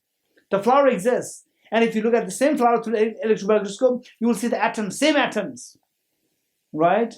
If it is hydrogen, only one electron, one proton. Helium, 2 electrons, 2 protons. These are what you should be finding. If you say that, oh, the oxygen with 1 proton, this is illusion, this is nihilism, this is not a reality, this is not emptiness. So the first question is, do things exist? Answer should be yes. The flower exists. And if you look at the flower through the electron microscope, you will not see the flower, you see the atoms, electrons, protons. They exist the same way. This exists. Only if you are able to say yes to the first question, that everything exists, then you are eligible to give answer to the second question. Second question is, if things exist, how do they exist? This is the second question. Do they exist objectively or subjectively? Do they exist objectively? Then the answer is no. So when the question is asked, if things do exist, how do they exist? Do they exist objectively? If your answer is yes, you fall into absolutism. Whereas if you say, no, things don't exist objectively, only then you get to emptiness by avoiding the two extremes. Okay, so from this, what we need to know is emptiness. Emptiness does not mean nothingness. Emptiness is the meaning of dependent origination. Let us not forget this. Emptiness is the meaning of dependent origination. This is number one. Number two, dependent origination means the middle way, not nihilism, not absolutism. Let me repeat it. Three things to keep in mind. Number one is emptiness means the dependent origination, number one. Number two, dependent origination means the middle way. So I give you 2 points, and your job is to look for the point number three. Say I said A equals B and B equals C. Your job is to say that therefore A equals C. You're getting it? So the point is that emptiness equals dependent origination, number one. Number two, dependent origination equals the middle way. Therefore, your job is to say that, therefore, emptiness equals the middle way. Middle way means it is not nothingness, it is not nihilism. Okay, how? First, emptiness equals dependent origination. How? For this to understand the first point, we need to know 5 points. The first, emptiness. Emptiness does not mean nothingness. For example, like who? What is who? Who? Naive people will say, what do you mean by who? Who means who are you? No, I mean World Health Organization. Who is a short form of World Health Organization. Likewise, emptiness doesn't mean nothingness. Emptiness is a short form of emptiness of independent existence. Number two, emptiness means emptiness of independent existence. Number three, emptiness of independent existence means nothing exists independently. Emptiness of independent existence means nothing exists independently. Number three. Nothing exists independently means number four. Everything exists by dependence. Because nothing exists independently, everything exists by dependence. This is number four. Number five. Since everything exists by dependence, everything is dependently originated. So, these 5 points lead us to understand that emptiness doesn't mean nothingness, it means the dependent origination. Okay, point number one done. Point number two, dependent origination equals the middle way. Dependent origination has two sides, dependence and origination. Dependence means that dependence, when you say dependence, it rejects independence. So when you say dependence, it is rejecting the extreme of independence or extreme of absolutism. Something which is independent, something which is absolute. These two mean the same. So when you say dependent, it rejects the extreme of absolutism. And the other side is origination. Origination means something comes into origination. Something comes into existence. And what's the opposite of existence? Non-existence, nihilism. So second side, origination rejects the extreme of nihilism.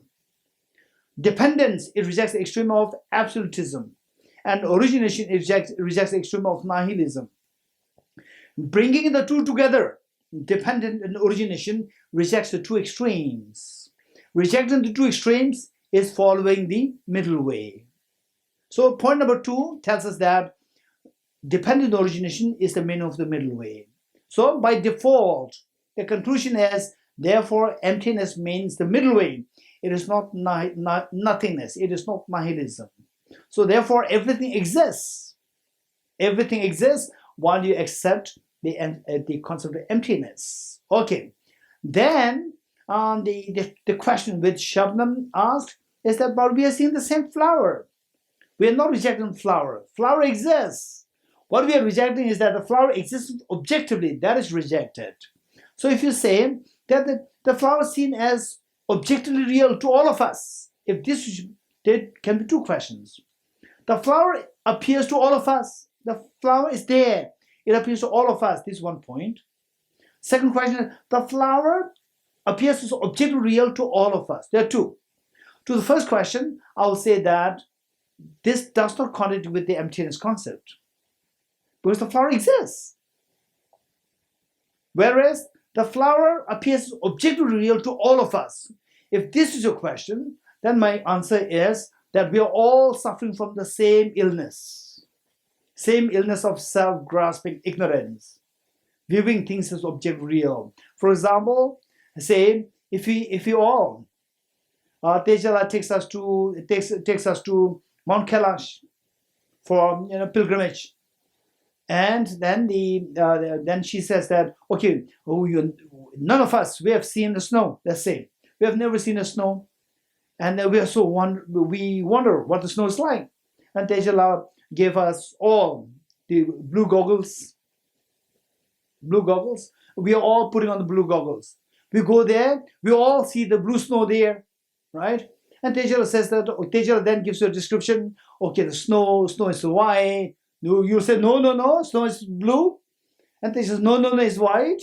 And then Shabnam will say that, but why all of us are we seeing the same? And if it is white, why everybody seeing just as the same blue, right? Because we are all putting on the same blue glass.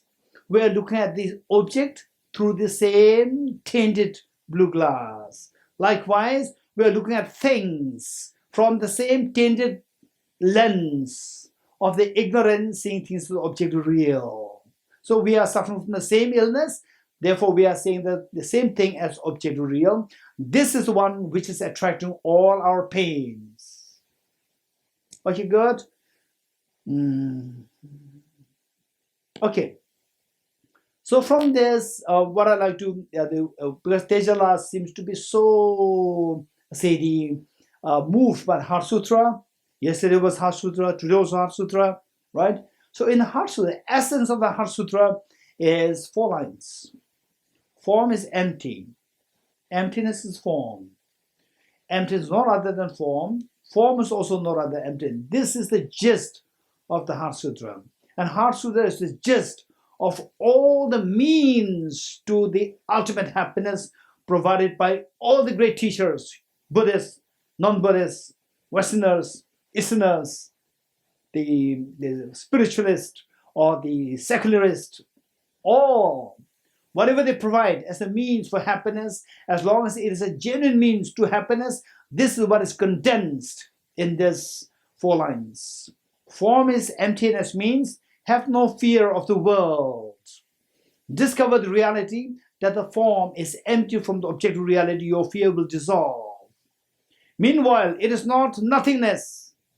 You can still appreciate the world.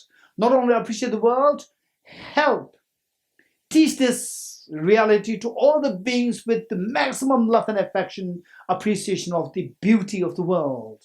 Because emptiness is form. While objectively things are empty, but subjectively the beauty is there. Subjectively, they are the people, the beings to whom you can shower your love and affection is still there. Emptiness is form. And what you see as emptiness and what others see as form, these two are not different. It's the same object seen by 2 different perspectives. Form is not other than emptiness. Empty is not other than form. So by seeing form is empty, all your fears dissolve. Your mind will experience the ultimate peace.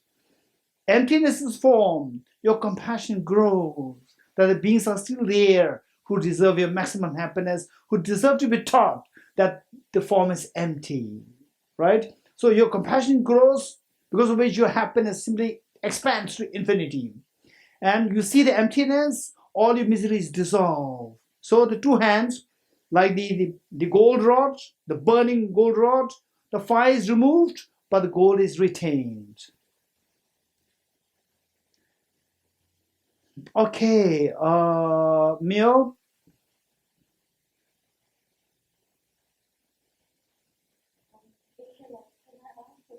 Yes, please. If we are all in the same room, do we all are looking at the same flower? Question mark. Then does the flower in the same room appear to each of us in the same way on that day? Okay, this is a good question. Thank you. Same, in the same room where there are like 50 people. If the 50 people look at the flower, do they see the same flower? Answer is yes. And if you're very precise, do they see the same flower as identically the same? Answer is no. Because some people have to use the glasses, some people don't have to use the glasses. Those who use the glasses, some use 0.1 power, some use 0.2, 2 points, some use 3 points, some use 6 points, right? Which means that they vary in what they are seeing. So technically speaking, we are not seeing the same thing. Conventionally speaking, yes, we are seeing the same thing. Good. Okay, Gorilla. Krishna, I just wanted to ask, also we are focusing a lot on what humans see, but a dog in the room, or a bee in the room, or an ant, or an elephant could see the stars very differently, perhaps. So, isn't it also our collective karma as humans that we see some resemblance? We think we are seeing the same thing, when we see a bouquet of flowers, we can describe it to each other, in a similar way. So what Gorilla said is perfectly correct. Say what we call as convention. This convention has multiple layers. Convention where the ordinary people understand things. There's a flower there. And then the convention, as the physicists would say, there's a flower there. They're the white color, but actually this color is not the flower's color. It's coming from the other light sources. They hit it, say it's a white color. Then let's say there's a blue flower. Let's say on the light from external sources, it hit the flower, and the flower simply reflects the blue part, the waves. It reflects, and the rest it absorbs. It appears as blue, and for us we see it is so real. And the physicists, they think that they know the reality more closely than the ordinary people, right? They have the feeling that we are ghetto, we are more intelligent people. We know how the flowers, actually there's no color there. So even the what we call as conventional reality, it has various layers.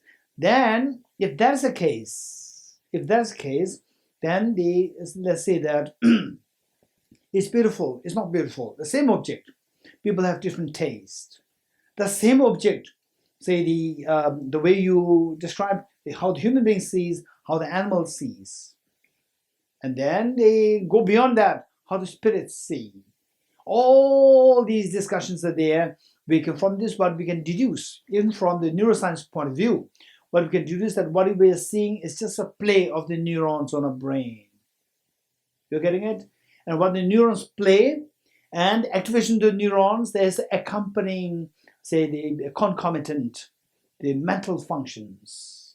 So brain activation is happening, that triggers the concomitant mental activities. So these two mental activities and the brain activation, these two are happening concurrently. So that way we see that our perceptions, they're all on the mental activity, they're all related to the mental activity, and which are triggered by the brain activation or the neural firings. So these two things happening parallel. So because the neurons can be fired different to the human beings. Within human beings also very different. Human beings and animals different. So that way we see that, technically speaking, to be very precise, what we are seeing is not identical. That's all dependent on, what kind of brain the stimulations happening, and what kind of, why some have this kind of brain, some have that kind of brain. If you ask more questions, then the modern science has a limit, will reach a limit where there was no answer. So they can answer till the point of the human genome. And the human genome cannot give the complete answer, because we see the Mozart, the child genius, the child prodigy. So according to what they say, should be that we should be able to track. What we're seeing is the instinct which we developed over the last 0.3 million years. And before that, 4 billion years. It should be trackable back to 4 billion years ago when the first organism was started in the water. So this is how we got this instinct over the span of the last 4 billion years ago. Now we can go back, but if you go back in history like this, we see that, according to physics, we see that there was no Mozart before that in his family tree. There was no Mozart. No Mozart. How come that suddenly there's a Mozart coming? No answer. So at best, what you can speak of is random. And random is just too simplistic answer. So the point is that if you go like this, then the Buddhism renders the answer that this is our human birth. Physically, we acquired this birth from your parents, grandparents, great-grandparents, and back to the human species 0.3 million years ago. This even which can be tracked back and to the unicellular organism in the water 4 billion years ago.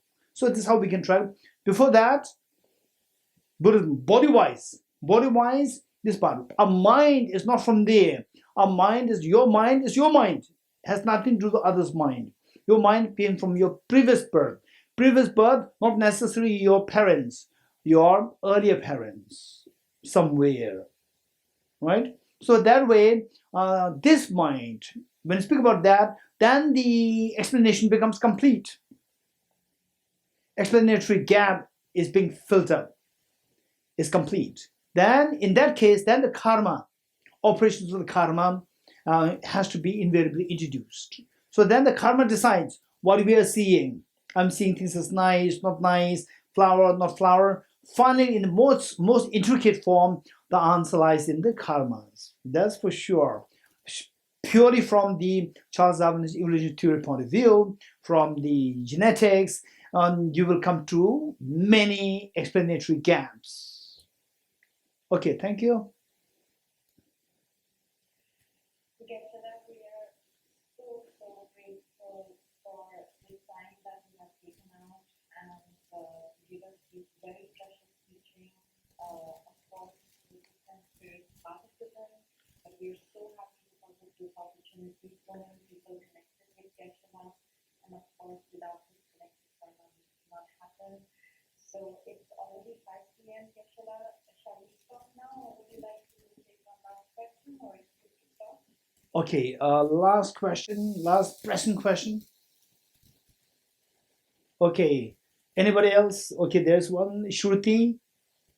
Okay, others who have questions but who do not get the opportunity, please write to Tejallah, and then we will coordinate. I'll be very happy to give my responses. So before Shruti asks question, let me say that this understanding of emptiness, simply because that you feel so enticed and so precious, don't think that any book will be able to render this concept. Don't think that, because books can be very tricky.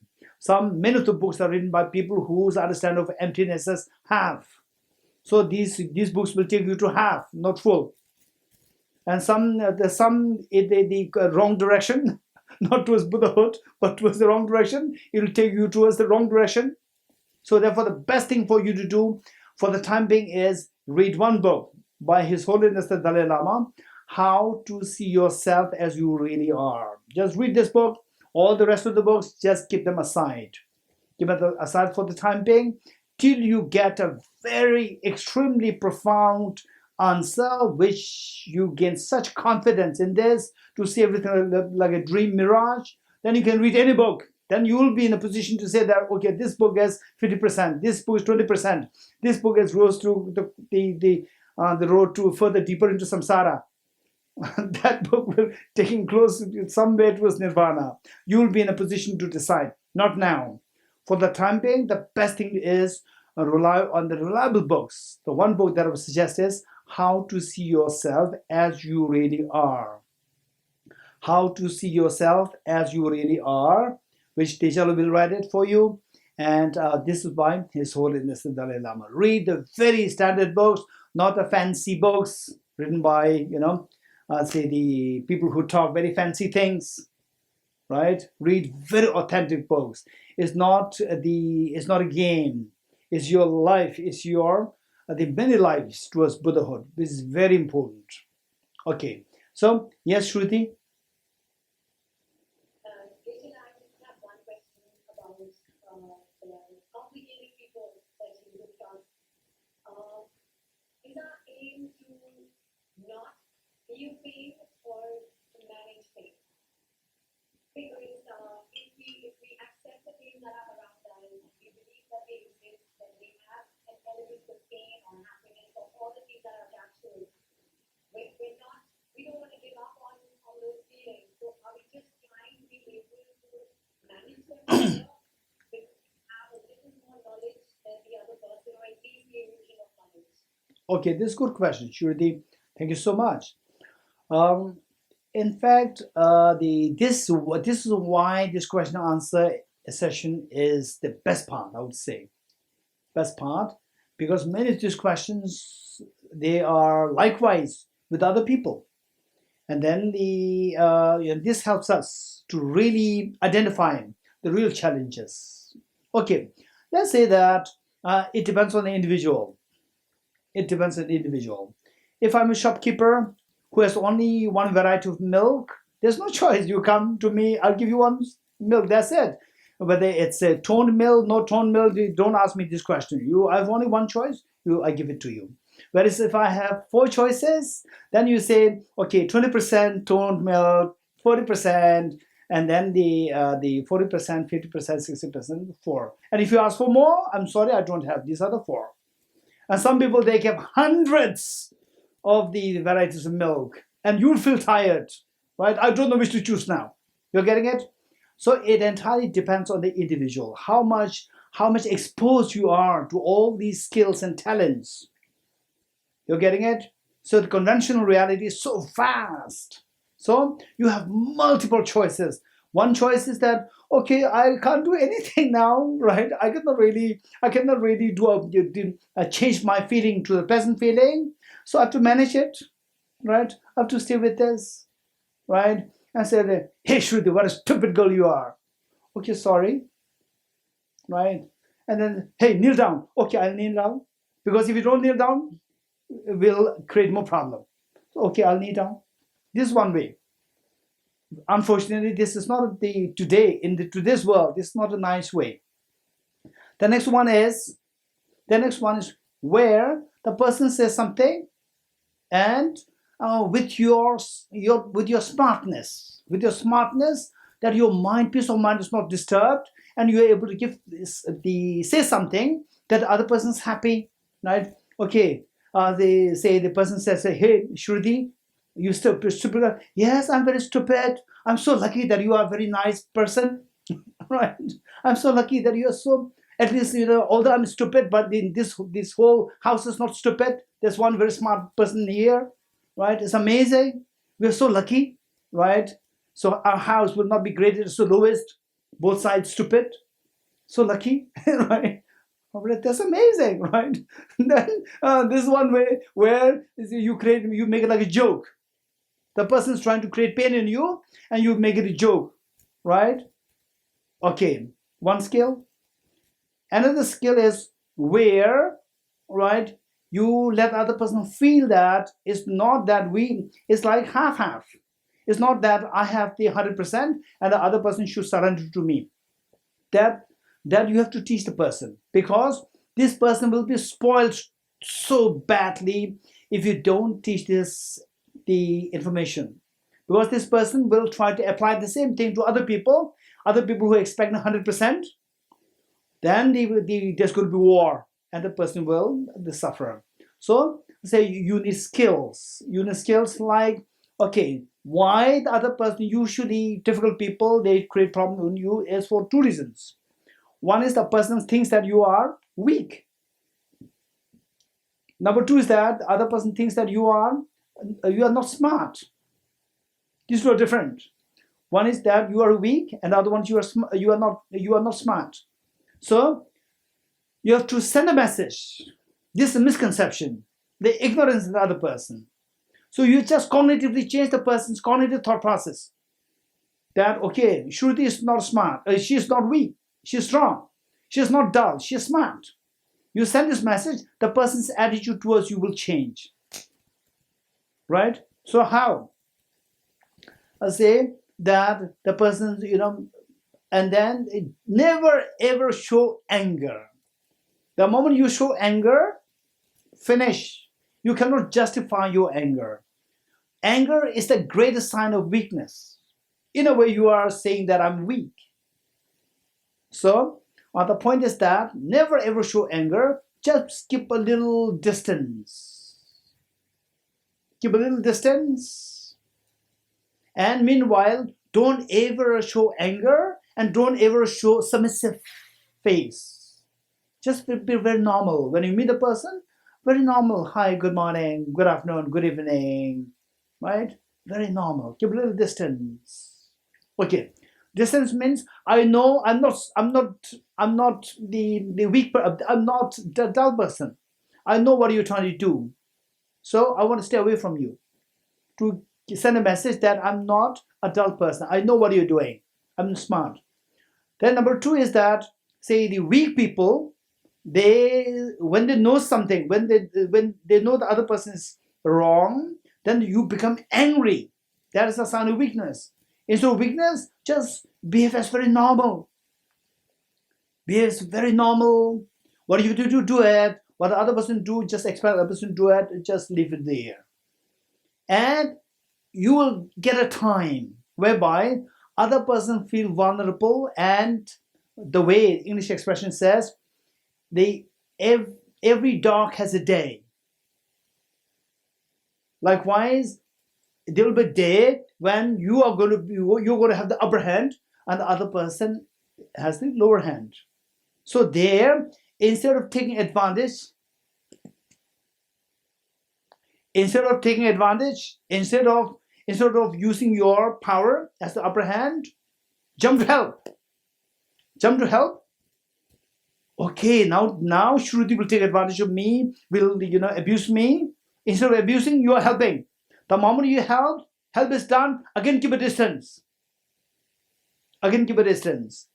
So this help, weak people cannot do that. Weak people will immediately take that as advantage to abuse the other person. So this is something which the ordinary people cannot do. So those which the ordinary people cannot do, which you do, this is known as your strength. You show strength, and then again keep a distance. Then no doubt the other person will gradually surrender to you. Surrender with respect. This is one way.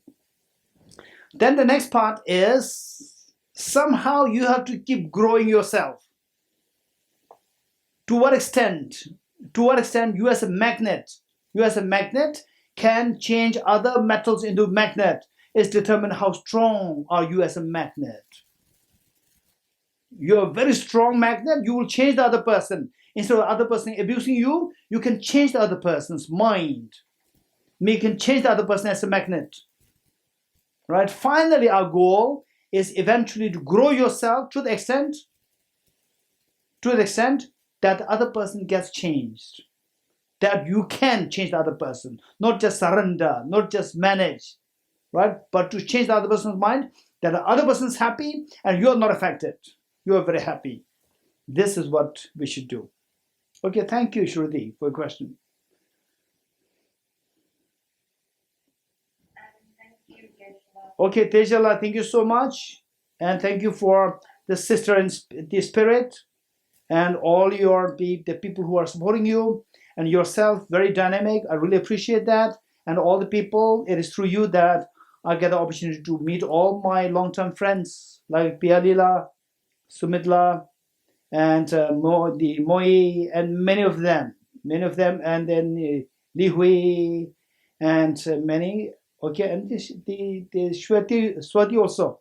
I met her once in my office. Okay, so what I'm saying is that it is through you that I'm able to, and then all the faces from NMC and NDC, I can see. Yeah, I can see many of my friends here. Yeah, so thank you so much, Tejala, and I really appreciate. Please keep up the incredible good work. The world is, even there are like thousands of people like you who are working for the world. It is so less in number.